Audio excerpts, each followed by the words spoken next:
Hey guys, welcome back to Vegan Growth. I am here to talk about Thrive magazine and how I've been on Instagram and I do follow them on Instagram, and I've seen their posts. I don't get their magazines, but I have seen the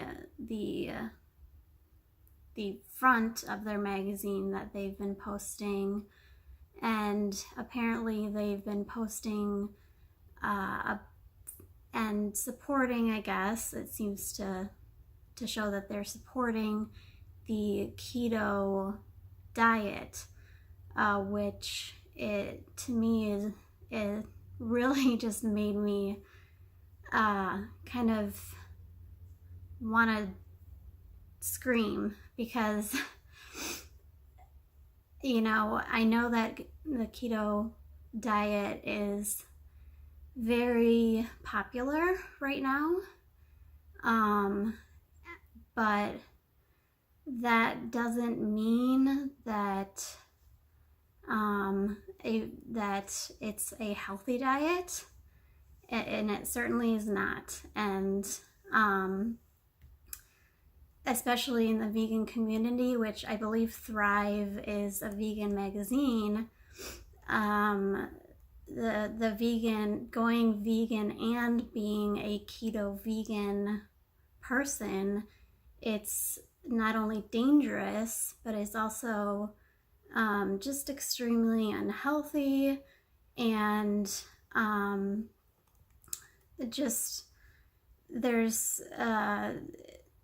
there's not much you can eat on it.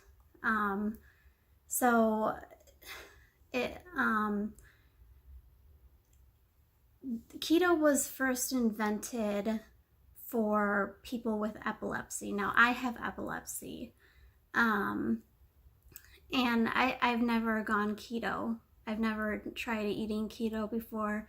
It was really invented for children, and it has helped children, and it's really only prescribed through doctor's orders.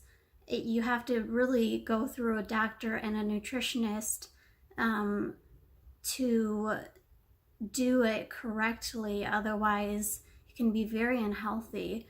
And most of the people that go on keto, on this keto diet, they may lose weight, yes, but they're going to ultimately, after a while, go back to eating carbs, and then they're going to gain the weight back, and plus more weight, because you may be losing muscle mass, and you may not actually lose fat. You may lose a little bit of fat, but you also may lose muscle mass. You also may screw up your metabolism. So once you go back to your regular diet, your body has been in this state of ketosis, and it has kind of messed up your metabolism. And once you go back to a regular diet, your body is going to have a messed up metabolism. So a lot of people actually have a lower metabolism.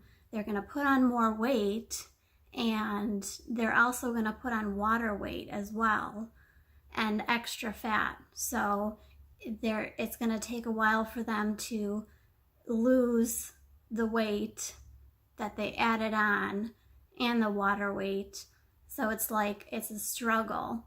So it really made me furious when I saw, I think there's been 2 magazines now that they put on keto this keto, they just put on a word, and I really haven't looked at the magazine, but I'm sure they have keto friendly recipes in there or whatever. But not only is just the regular, like people that eat meat, like non-vegans, it is constrictive. It's a constrictive diet just for regular people, but it's even more constrictive for vegans. So, you know, some of the side effects are there's the keto flu in the very beginning. People can feel lethargic and tired, and it usually passes after a couple days because they're not getting their energy from carbohydrates, which is like the big thing that vegans get.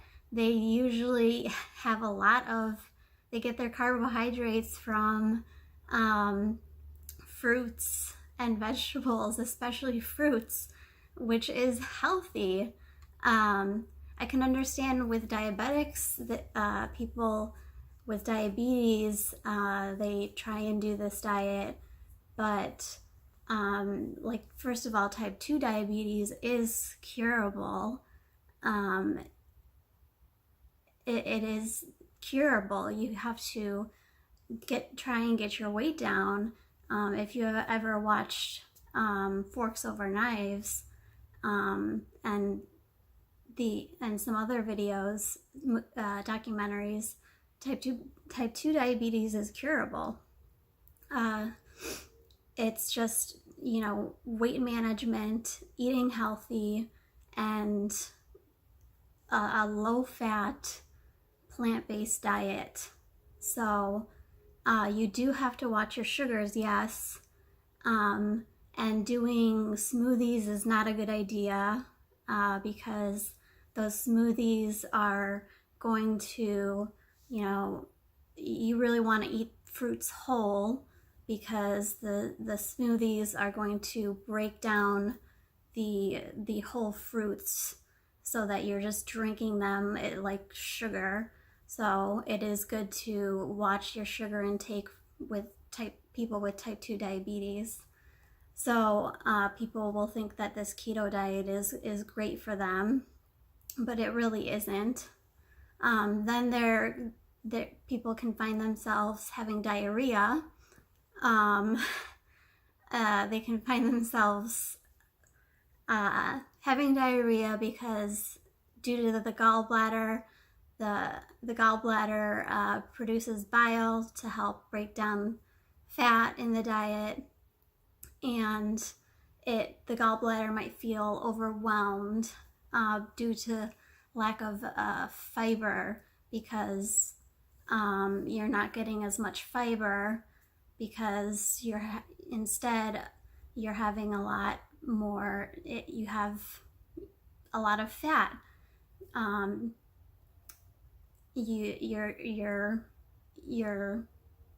The keto diet is basically based on a lot of fat and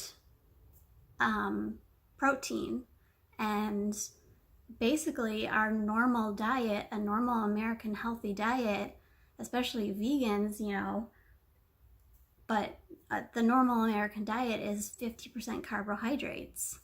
Now, a vegan diet, we probably eat more carbohydrates than that, but yeah. Also, another disadvantage is reduced athletic performance. So some athletes have tried this diet and think that they have done well with it, but that may just have been the beginning. But, you know, overall, it's not gonna last. It just like weight loss, it's not gonna last. So it's your body goes into an acidic state when it goes into this ketosis, and your body does not like being in an acidic state. And like I said, it messes with your body's metabolism, and it really reduces athletic performance. It does not enhance it. A lot of people that have gone on a vegan diet who are athletes have actually done much better with a vegan diet. So people with diabetes, again, the ketosis can trigger a dangerous condition called ketoacidosis.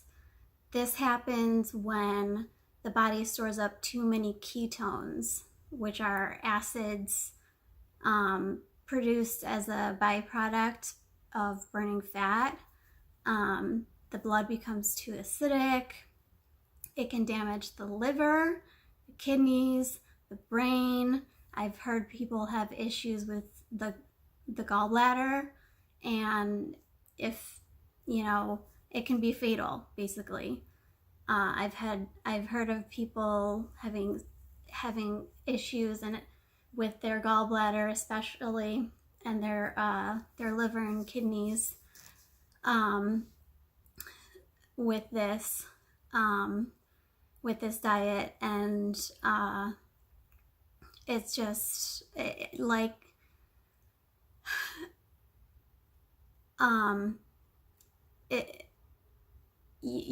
you really have to. This diet was not created for people. This diet was created for people with epilepsy. This diet was not created for weight loss, and it's not a healthy diet. It's not a long-term diet, really. It's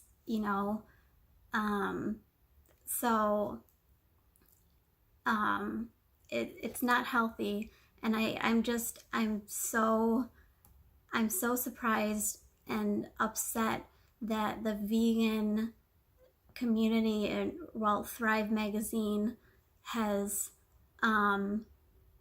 put this in its magazine, and they also put on the paleo diet, which on the front cover, which is not quite so bad. I looked up the paleo diet, paleo vegan diet, because I was unsure of what that was, and it wasn't quite so bad. The only thing I didn't quite agree with was the fact that it was they restricted like legumes and some other, let's see, and some grains. They said to kind of avoid grains, reducing and avoiding grains, but for the most part, it is a fairly healthy diet. They try to go back to all natural, non-processed foods, so it is fairly healthy, but it is still a little bit restrictive. But it definitely is not quite as bad as the paleo diet. And I cannot, like I said, I can't believe. There's also, with the keto diet, there's an increased risk of heart disease and diabetes, because you're increasing your fat intake, and your protein intake. So carbohydrates are your first source of fuel, and what your fuel and your body wants to use carbohydrates as your first source of fuel. It's just how you get that fuel, and people don't tend to get carbohydrates in the right source. They usually tend to bring in carbohydrates in the wrong source, such as processed carbohydrates, and that's where that's why they're not losing weight. So that's where they need to learn how to do a whole foods, plant-based diet, and learn how to lose weight that way. And actually avoiding smoothies is a good thing, because smoothies can, like, I drink smoothies, but